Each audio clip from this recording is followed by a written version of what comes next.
In the days when Jesus of Nazareth walked through Galilee and Judea, marriage was not merely a romantic union. It was a sacred covenant, an alliance between families, a structure upheld by law and honor. Every wedding began with kiddushin, the legal betrothal that already made the woman a wife in the eyes of the community, even though she did not yet live with her husband. Months later came the nisuin, the public celebration, the nighttime procession, the feast filled with music and torchlight. In that world, divorce was a sensitive and fiercely debated issue. The Torah allowed a man to issue a certificate of divorce, but its interpretation divided the teachers of the law. Some rabbis taught that only unfaithfulness justified separation. Others argued that far broader, even trivial, reasons were sufficient.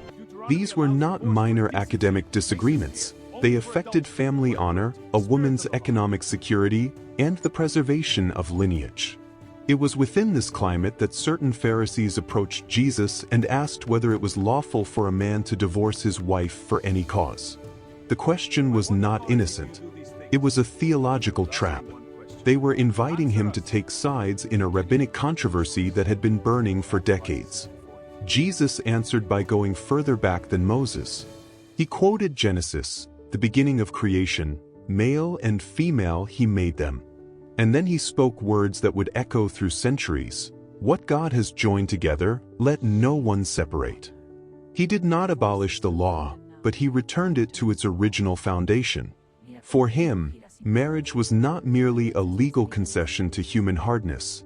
It was a divine design that preceded legal debate. His response surprised even his disciples.